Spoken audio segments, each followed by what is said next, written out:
Hello, my name is Hakon and welcome back to my channel and another little update video in my series on writing my own fantasy adventure gamebook.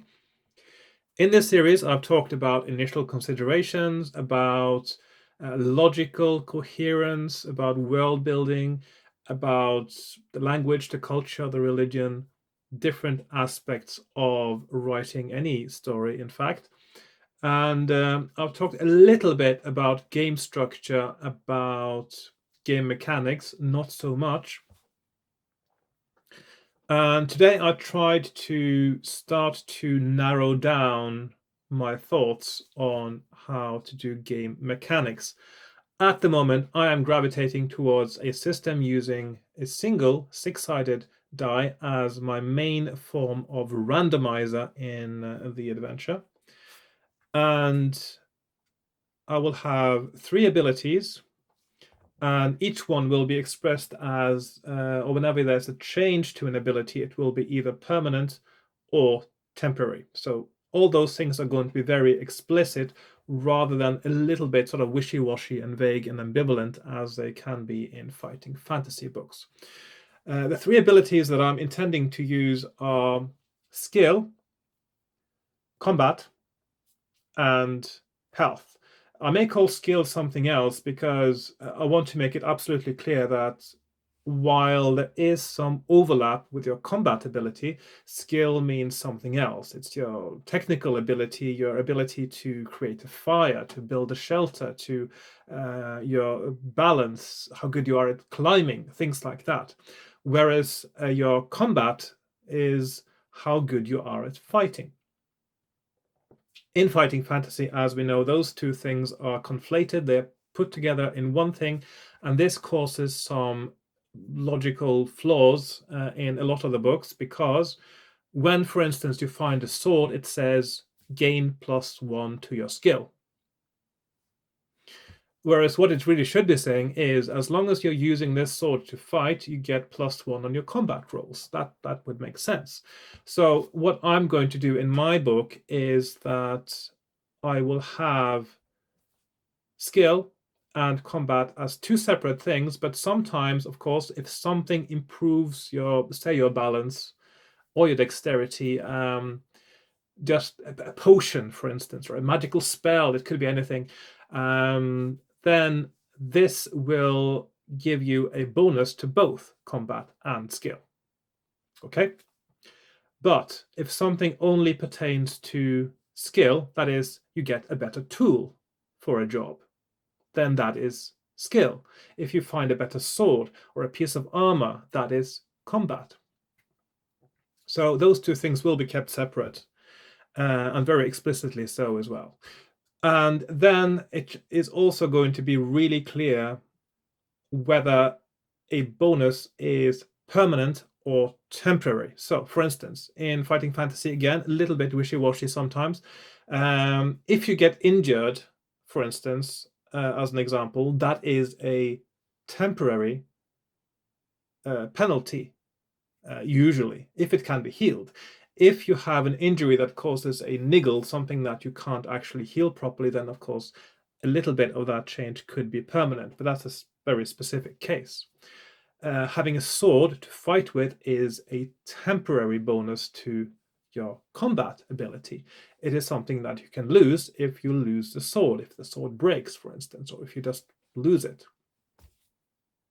And so, and also, if you have a penalty because of something that is temporary, that is also very important to keep separate. For instance, if you are ill and then you get a -2 penalty to your health, for instance, that is a temporary thing. You will get better. You can get better.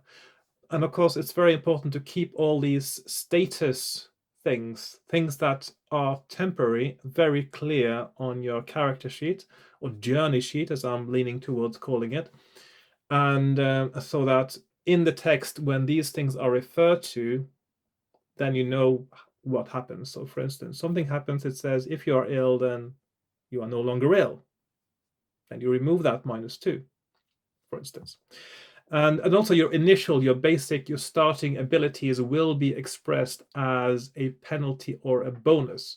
So your skill, because you are not that skilled to start with, might start at, say, -2.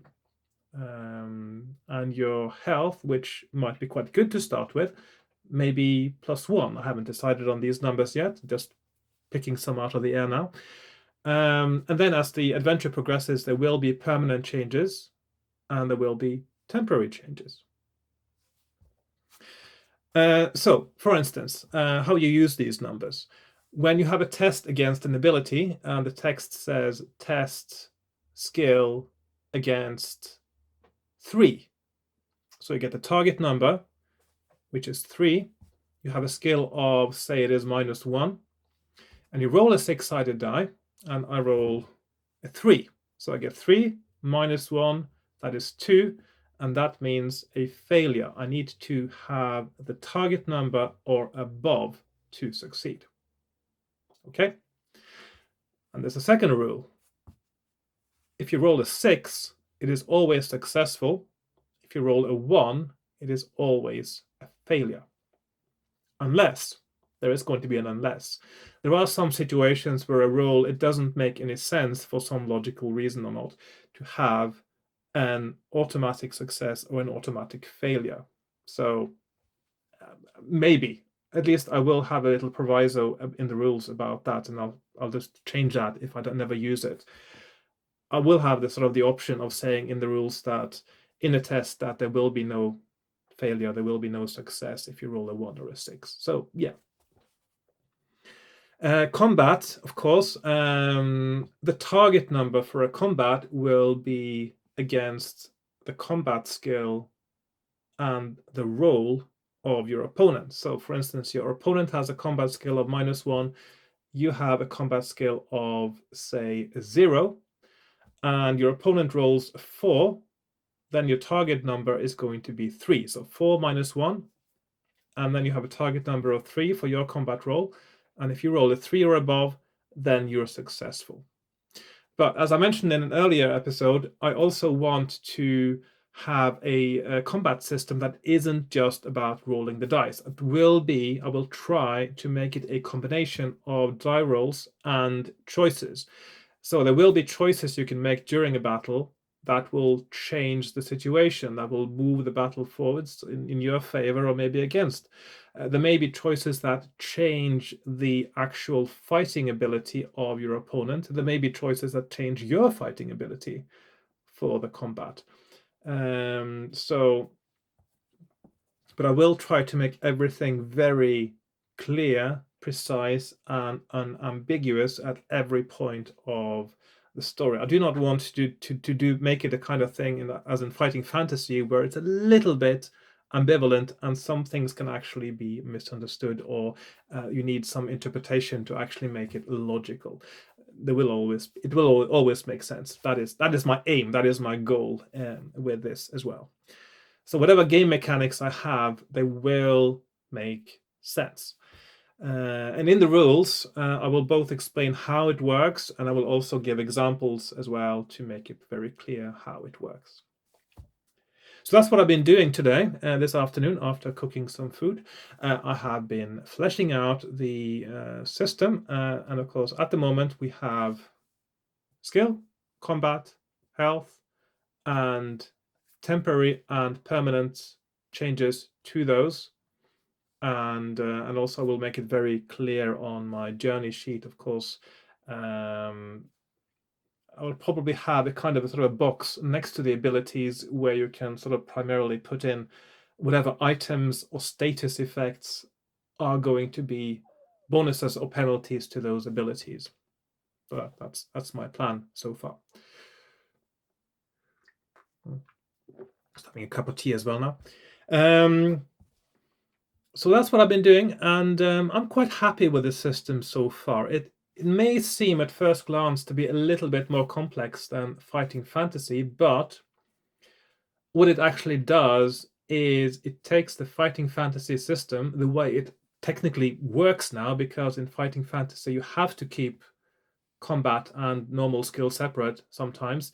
And also you have to keep track of temporary bonuses and penalties and permanent ones. So it really is the same as Fighting Fantasy in many ways, except it's now explicit exactly how it works. And my choice of 1d6, well, I'm going to avoid using randomness as much as possible. I want most of the cause and effect, or certainly the choice and consequence of the game, to be down to actual choices rather than the roll of a die. But sometimes I want different things to happen, and sometimes, of course, using the die as a randomizer is something that adds a little bit of flavor, I think, to a game book. Not strictly speaking necessary, but I think it adds a little bit of something that some people appreciate. And I will try to find the right balance between those two things. But primarily, I want to make it a choice-based rather than a die-based system in its essence. But some game mechanics that include die rolls will be needed, I think, and should be included. So I may also have thought about this. Some people, of course, like playing on the go. And if you're playing on the bus, you may not be carrying a die with you, and you are also quite likely to lose it somewhere. So, of course, I may also do that thing that is done on many of I think it's many of the newer Fighting Fantasy ones, certainly the Wizard ones, I think.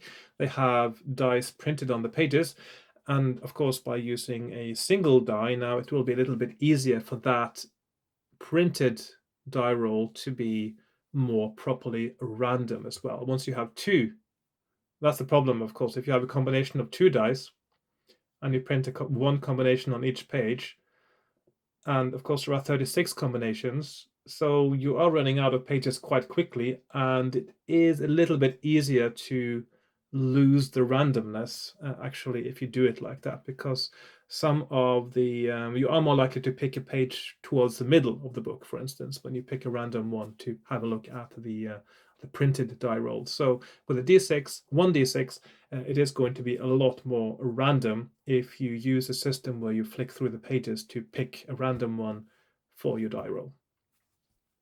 So that's where I'm at the moment. I haven't done any more with the actual story now. Of course, some things are churning around in my mind, but I have the beginning nailed down quite well, I think, which is going to be the start of the ritual, the religious imperative that I have been talking about in previous videos, where the protagonist of the book, the you person, is subjected to quite rough treatment in a sort of a reenactment of a mythical event, or legendary event rather, something that actually did happen, and which right away will give them some choices that can be a little bit tricky. So yeah,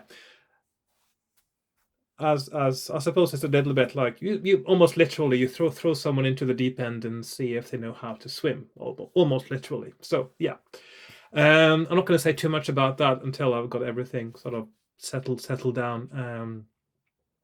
But I think the beginning is quite clear so far. So I've got about 6 or 7 paragraphs of the beginning sorted out, and then I got to a point where I had decided I had to look at game mechanics just to know what I was supposed to do next, because there were some elements now that or choices that really needed some game mechanics to be, yeah, or certainly to add a little bit of flavor to them, I think. And so I needed to sort that out before I kept writing the actual main storyline and branching narrative of the text. Right, anything else? If you don't know already, if you are one of those viewers that also enjoy my poetry content, I have decided to branch out and create my own poetry channel, because of I think it's no longer my core audience that likes poetry. I don't think that's the case anymore.